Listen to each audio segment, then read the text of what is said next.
Hi friends, this is சும்மா. இன்றைக்கி நம்ம அந்த நேற்று பாணிக்குட்படாத சாதகர் அப்படிங்கிற திருப்புகளுடைய ஒரு சில வரியோடு நான் முடிச்சிருப்பேன். ஸோ அதுக்கான அடுத்த வரி தான் இன்றைக்கி நம்ம ஸ்டார்ட் பண்ண போகிறோம். ஸோ வாங்க ஃப்ரெண்ட்ஸ், ஸ்டார்ட் பண்ணாமல் டைரெக்டாக டாப்பிக்குள்ளே போயிடலாம்.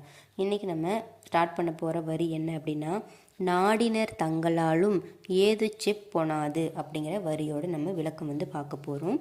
இந்த வரியிலிருந்து அடுத்தடுத்த வரிக்கான விளக்கம் பார்க்கலாம். இதில் நாடினர் தங்களாலும் ஏது செப் பொனாது அப்படின்னு இருக்கு. இதில் ஏது அப்படிங்கிற வார்த்தைக்கு காரணம் அப்படின்னு சொல்லி ஒரு பொருள் இருக்கின்றது. இந்த திருப்புகளில் ஏது அப்படின்னா காரணம் அப்படின்னு சொல்லி பொருள் அருணகிரிநாதர் உணர்த்துறாரு. என்ன காரணம் அப்படின்னா, அதாவது அதனை அறிய வேண்டும் அப்படின்னு, எதனை காரணத்தை, ஒரு காரணத்தை அறிய வேண்டும் அப்படின்னு சொல்லிட்டு முருகப்பெருமானை நாடியவர்கள் பார்த்திங்கன்னா, காரணத்திற்காக முருகப்பெருமானை நாடியவர்கள் காரணங்களை கடந்த கடவுளுக்கு ஒரு காரணத்தை கற்பித்து கலர முடியாது அப்படின்னு சொல்கிறாங்க. ஸோ காரணத்தை எல்லாம் கடந்தவர் கடவுள். ஸோ அப்படிப்பட்ட கடவுளுக்கு, காரணம் கடந்த கடவுளுக்கு ஒரு காரணத்தை கற்பித்து கலர முடியாது அப்படின்னு சொல்கிறார் அருணகிரிநாதர். என்ன அப்படின்னா, ஒரு லைனை சொன்னால் உங்களுக்கு இந்த வரி புரியும். மூவரும் அருகிலர் யாவர் மற்றறிவார் அப்படின்னு சொல்லி இறைவன் முருகப்பெருமானை தேவரும் சரி மூவரும் சரி அறிகிலர்.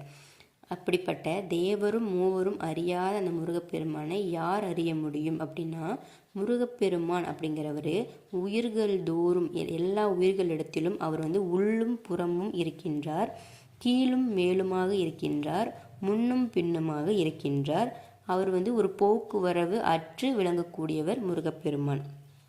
அவரை பார்த்திங்கன்னா இனிய பாடல்கள் பாடி அவரை காண முடியுமே தவிர காரணம் தேடி அவரை காண முடியாது அப்படின்னு சொல்கிறாங்க. அப்போ ஆண்டவனை அறியவே முடியாதோ அப்படிங்கிற ஒரு கேள்வி எழுது.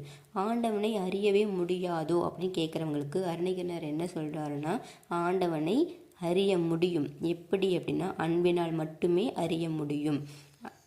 முருகப்பெருமான் அமரர்களுக்கு அரியவன், ஆனால் அன்பர்களுக்கு, தன்னை நாடி வரக்கூடிய அடியவர்களுக்கு முருகப்பெருமான் எளியவன் அப்படின்னு சொல்கிறாங்க. இதை இன்னும் கொஞ்சம் டீப்பாக உள்ளே போய் பார்க்கணும் அப்படின்னா, இந்த இடத்துல அது இது அப்படின்னு சொல்லி சொல்கிறாங்க. இந்த இடத்துல அது அப்படிங்கிறது அமரரை சுட்டி காட்டுது, இது அப்படிங்கிறது முருகப்பெருமான் மீது பக்தி கொண்ட அடியவர்களை சுட்டி காட்டுது.